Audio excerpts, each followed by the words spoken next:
Hello dear viewers, welcome to I channel, your soon to be favorite channel. This is the best place to be. We bring you hot news that your ears want to hear and your eyes want to see. We would be super glad if you tap the subscription button and drop a comment.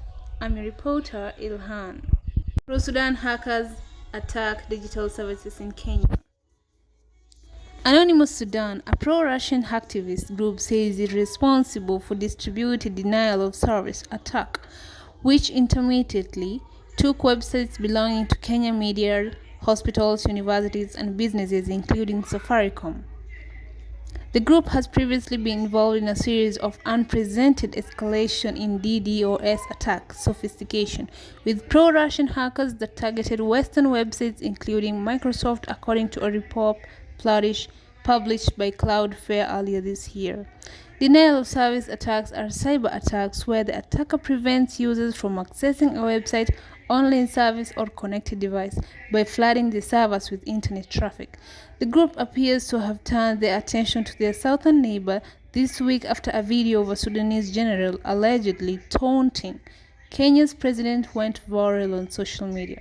On Sunday, it claimed it had attacked Kenya's e-Citizen website, which hosts government services like visa application, business registration, and more. It also claimed to have attacked Kenya Commercial Bank, Kenya's second largest bank measured by assets, in the country's largest telecom, Safaricom. It also attacked media websites, including the one of the Standard Group, Kenya's oldest newspaper, as well as the website of the government-owned Kenya News Agency. On Monday, 10 universities' websites were hit, including the University of Nairobi, and on Tuesday, it targeted 7 hospitals and the website of Kenya's transport agency. The National Transport and Safety Agency allows Kenya's residents to apply and pay for driving licenses, among others. On Spice FM, a local radio station owned by Standard Media Group, whose website was also attacked, Eliud Owalo, Kenya's cabinet secretary in charge of the Ministry of Information, Communication and the Digital Economy, said no data was accessed or lost. Other targeted websites appear to be functioning normally at press time. The group said it attacked Kenya because it released statements of doubting the sovereignty of the Sudanese government. Sudan has been locked in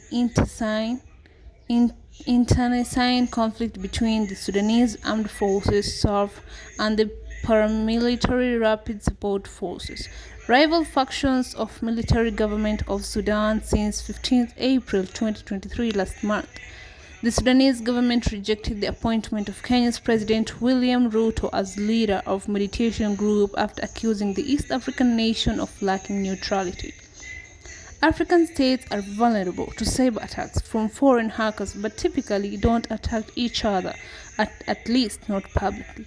According to Nathaniel Anil and Noel van der Waag Colling, both cybersecurity researchers, African countries tend to have low levels of cyber maturity and possess limited offensive and defensive cyber capabilities, virtually, or rely on foreign actors to supply critical information. Anonymous Sudan might be pro-Sudan, but it also has a significant links to pro-Russian activist groups.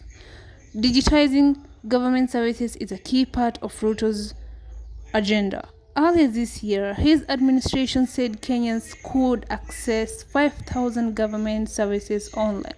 The services include business permits and visa applications. All were affected by the denial of service attacks.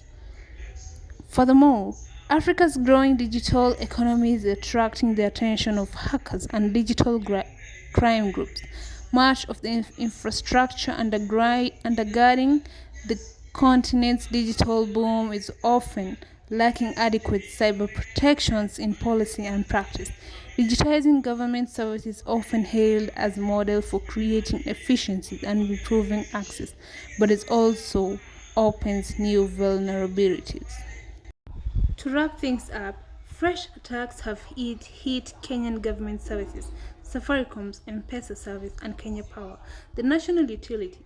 Documents shared on Anonymous Sudan's public telegram group and by Kenya's principal secretary for foreign affairs, Korir Sing'oei, suggest that Kenya will be issuing visas on arrivals to all travelers in what appears to be a temporary visa on arrival program due to the attack on citizens. In this year's ICT budget now held up litigation, Kenya's government allocated $110 million to ICT Konza City, a futuristic tech city program. On Twitter, Kenyans are complaining that bank to M-Pesa wallet transfers are failing. USSD transaction and online token purchase for electric power tokens from Kenya's national power company appear to be also affected, per reports from social media. This is a developing story. Keep in touch with I and I Daily to be told more and more on this interesting story.